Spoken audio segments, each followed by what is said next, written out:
Welcome to Raising OKC Kids, Conversations with Metro Family in Oklahoma City. I'm Erin Page, and today we are talking about a local nonprofit that supports families with seriously ill or injured children. Joining us are Susan Adams, President and CEO of Ronald McDonald House Charities of Oklahoma City, and local mom, Lindsey Jones.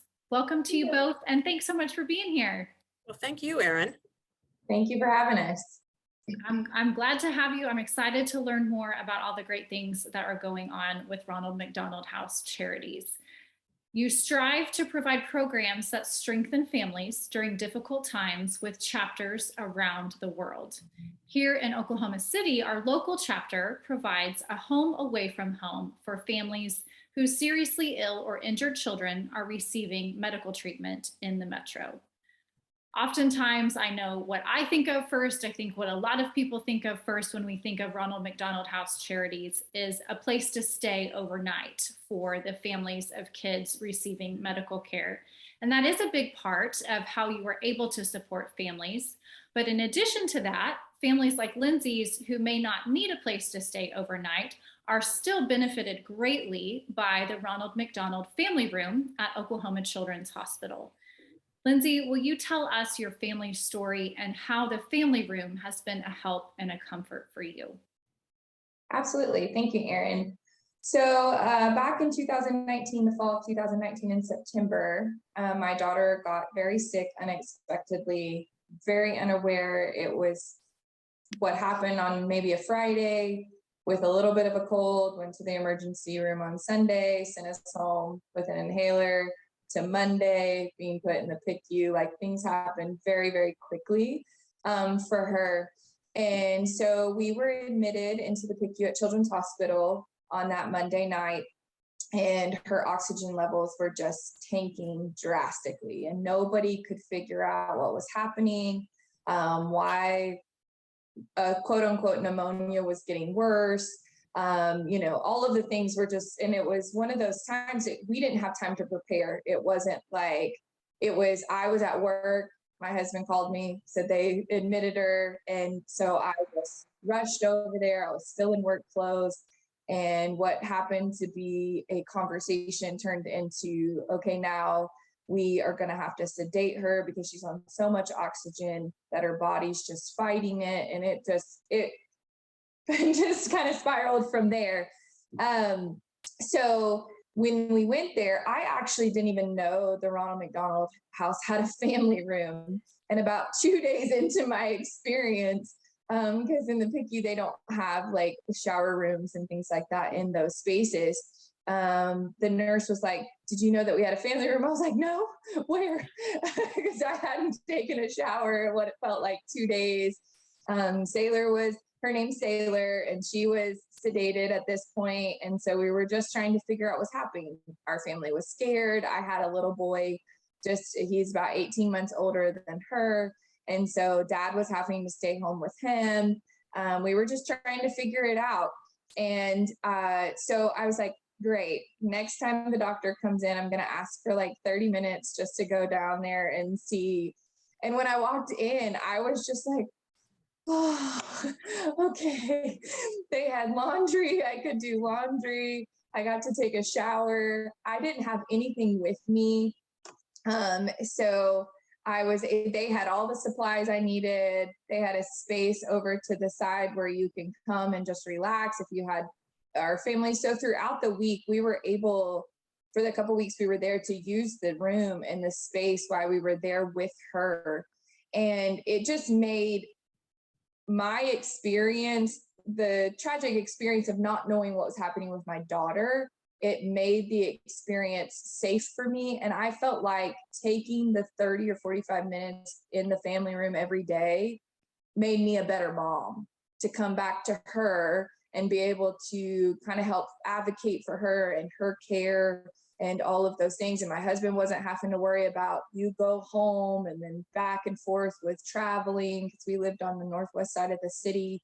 And it was just really complicated. So I felt like that space for us became a home away from home, for me to be a better mom to her. And then eventually it's just the weirdest thing. They didn't know what medication to give her, whatever. And then finally her oxygen levels, they tried everything, all these different things. And about 5-6 days later, she just woke up, and then it just continually got better. But that small amount of time that we were able to be there, that space for us was really, really vital in our journey for her healing journey.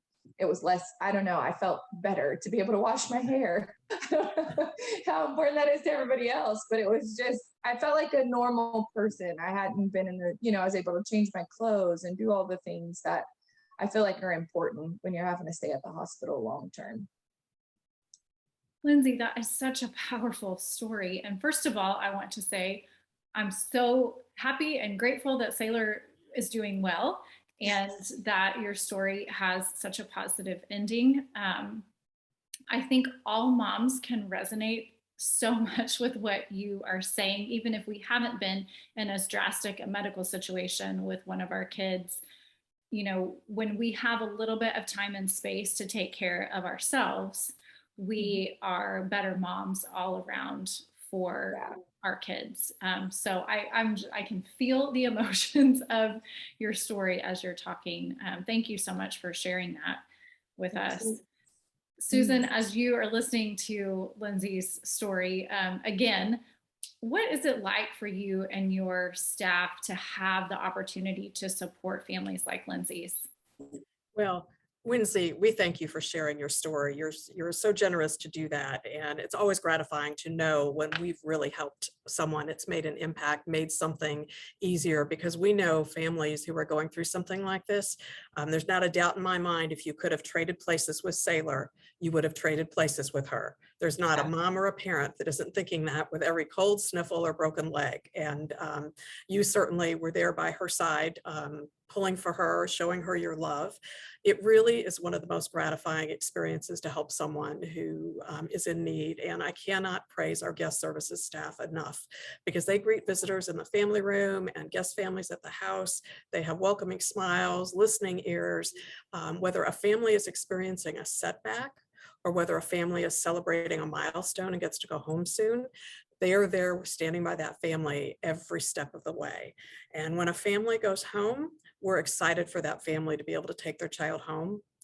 But when their family is having a setback, we miss them. What I'm trying to say is that when you're going home, we're so excited for you to be going home, but we've gotten to know you and be a part of your forever family, and that we miss you when you're gone too. So we love it when families come back and visit and tell their story.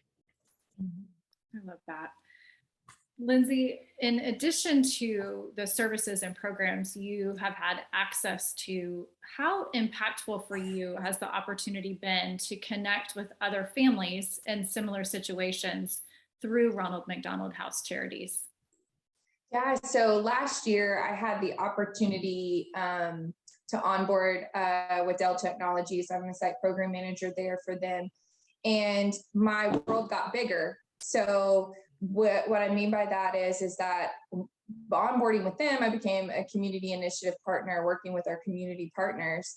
And I got to meet Susan and Judy and all of these other people. And I was just like, wow, my world just got bigger, because what was me just being a parent on a PICU floor, now I got to meet the people that actually run it and are boots on the ground.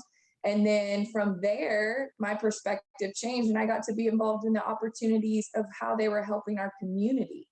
And so I almost consider myself like an advocate for them. What started as just me being a mom, a scared mom in the PICU, I got an opportunity. And then now I even have bigger opportunities. I'm connecting with them and giving back. So what was a scared moment in our lives became a huge opportunity for me in Oklahoma City, not just as like what happens for me, but what I can do for other families, and meeting other families last year and their stories, and just whether they're like mine or they stayed at the Ronald McDonald House for a permanent or for a temporary amount of time, and being able to tour the facilities and just really knowing the impact that they're doing has impacted me. Just by a small job change. it was just a really cool experience to see and connect with what they're doing here in Oklahoma City and how I could help in big or small ways. That's so impactful. And I love that you have been able, like you said, to turn a really difficult, scary situation into an opportunity to connect and give back to others. That is beautiful. Susan, will you tell us more about the Ronald McDonald House, where families can stay overnight, which is also located at Children's Hospital? I understand you all have recently been able to expand that. So yes, the Ronald McDonald House is located in Garrison Tower, which is the former Children's Hospital. And it's connected by a skywalk that's completely enclosed in inclement weather, so that families are just steps away from their child's bedside at Children's Hospital.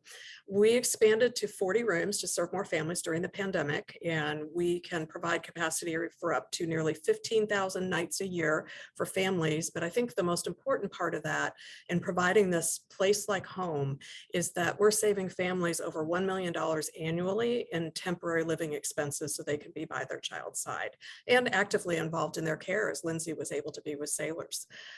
So inside the Ronald McDonald House, unlike the family room, you'll find private bedrooms with in-suite bathrooms.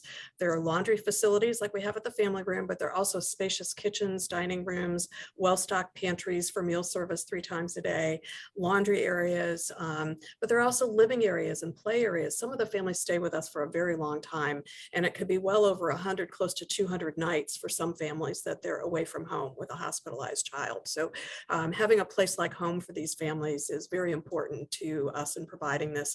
We also have play areas for siblings so that families can stay together. That's a very important part of what we're able to do for families. No mother should have to choose between saying goodnight to their children.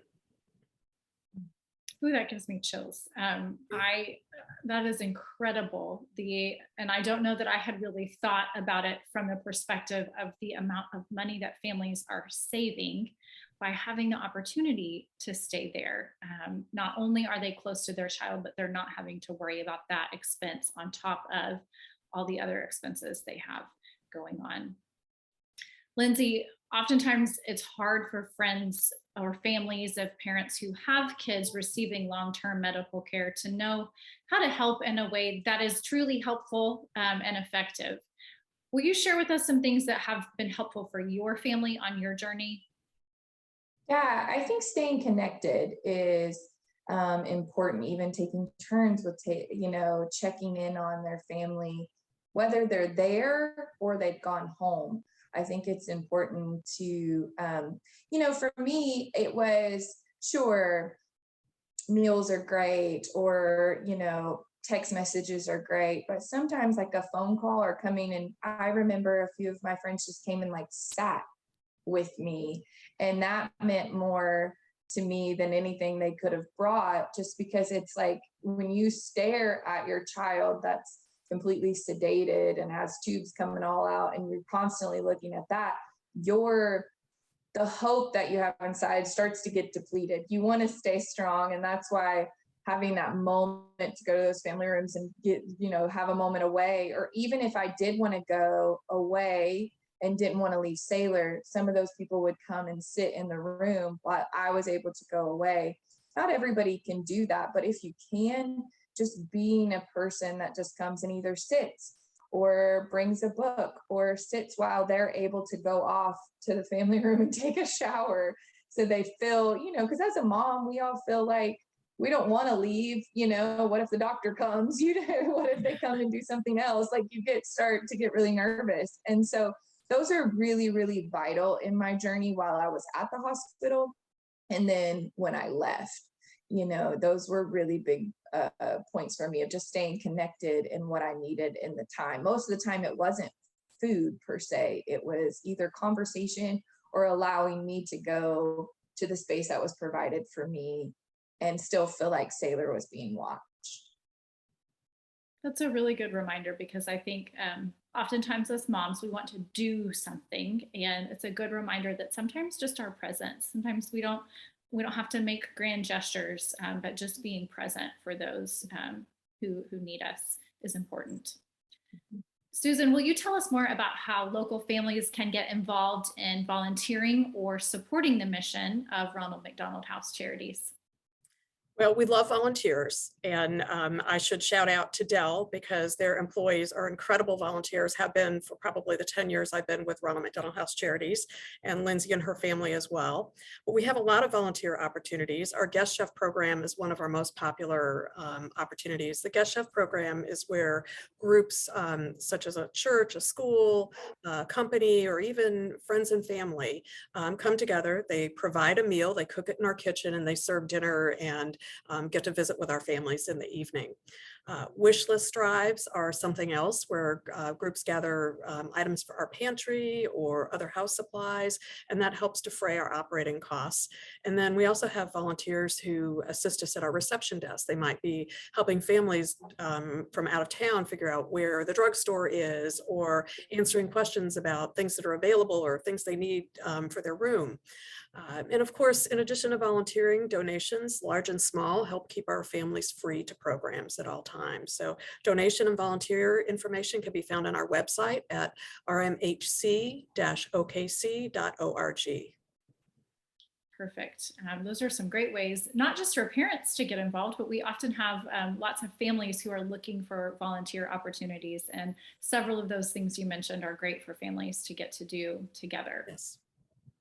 Susan, as we're looking kind of long term, what is your vision for how the impact of Ronald McDonald House Charities will continue to grow in Oklahoma City to be able to support more families? Well, Erin, growth is the operative word. There are so many families that need our help. 11 years ago, when I first came to the charity, we had 19 rooms for overnight stay. So just prior to our expansion, now we have 40 rooms, but just prior, we were turning families away 2,200 times each year because we did not have enough rooms. So our vision and our charity strategic plan for our chapter has been to have the right number of rooms in the right location in our community. And we are growing from those 19 rooms to 76 rooms here in the next couple of years. There are families seeking treatment at other area hospitals, Mercy, Integris, Bethany Children's Health Center, and those families need our support just as much as the families at OU need our support. A critical factor, and you mentioned this, Lindsey, and families taking time from self-care is distance from their child's bedside. You know, if you have to travel, if you're in traffic, the distance and the drive time from these partner hospitals is simply too great to our program facilities at Oklahoma Children's Hospital, even if we had the additional capacity to serve them there. So we need the right number of rooms in the right location. Parents wonder what would happen if they're not able to come back to the hospital in time. You know, they can't park. Parking is usually a challenge everywhere. So, but as we said, self-care is so important to families with a child who's hospitalized that is in medical crisis. So we have raised $4.1 million towards a $9 million campaign to build a new 36-bedroom Ronald McDonald House in Northwest Oklahoma City to serve families seeking treatment at these partner hospitals. We are $2.9 million from groundbreaking. The longer it takes us to raise this money, the longer these families are going unserved. So that is really the vision for growth, to have the right number of rooms in the right locations and not have to turn families away. It is one of the hardest things that we have to do as a charity, is tell a family that we do not have a room for them tonight. Well, that's very exciting to hear about the vision and the growth that is anticipated. And as a mom, for all of our mom and dad listeners, I feel like that was a very good call to action, that we can all step in somehow to support your mission. I think it's very easy for parents to listen to your story, Lindsey, and stories like yours, and we can picture ourselves in your situation. It's easy for us to have empathy because we all know what it feels like just to have a sick child, and how, like you said, Susan, we wish that we could take on, even if it's a cold or the flu, we wish we could take that on for them. So I think we all have a responsibility here too, to help families that are in more difficult situations than we are. Lindsey, as we wrap up our conversation today, we know our families here in the Metro are surrounded by a lot of heaviness. So I'd like to leave our listeners with some encouragement. Whether it's in your home or your work or out in the community, where are you finding hope as a mom right now? I thought about this question. I had two things that came to mind. One is my family. I feel like when everything else gets stripped away at the end of the day, and when the world seems to be going crazy and formula shortages and feel like everything's happening and just the stress of trying to take care of your family, they're there. And even if it's not, you say, well, Lindsey, I don't have a family to go to, the community that you surround yourself with, blood related or not, is really, I feel like, where we can find hope. It's like when everything else goes away, they're still there smiling at you. Your kids are still smiling at you and still, they don't care as much. They just want your love and attention. And so I found that that's where, for me, I've found a lot of hope in a world that's scary right now. And when all the things come together, that's where I found hope. And the other thing is, I absolutely love Oklahoma City, and I love giving back to it, and I love getting connected. And for a long time, I felt like that had to be something big, like I have to do something big to make an impact in Oklahoma City. And then I realized, you know what? That doesn't make a difference. Me just doing something makes a difference. So whether it's taking water to a school, or going to be a guest chef at Ronald McDonald House, or even connecting with some of the things just for Walk for Kids is coming up for them, and volunteering there, or doing various things, allows me to not only get hope for our city, but also give it in a way. And I think that that's almost like a counteracting for me. I'm able to give hope, but in the same way, I'm like, wow, there's a lot of great things here in this city for me as a mom, as a woman, as a community advocate, all of those things. And so those are just where I try to tap into and remember that even in crazy seasons and crazy times, like if I kind of stay steadfast on those two things, it's really important for me. Lindsey, that is the exact message that we all need to hear right now. I know I needed to hear it. And as soon as we're done here, I'm going to be making a list of the places that I can give some hope, because you're right. That is exactly when we get it back ourselves, is when we give to others. And there's no more important message than that focus on our families and our kids. When you take away everything else, that's why we do what we do as moms. Thank you guys so much for joining me for this today. This was so impactful, inspiring, and thank you both so much for the incredible work that you guys are doing in the community on behalf of families. Thank you. It's great. Thank you, Erin. For our listeners, you can learn more about Ronald McDonald House Charities of Oklahoma City and how you can get involved at rmhc-okc.org. Thanks everyone for listening. Join us next time on Raising OKC Kids.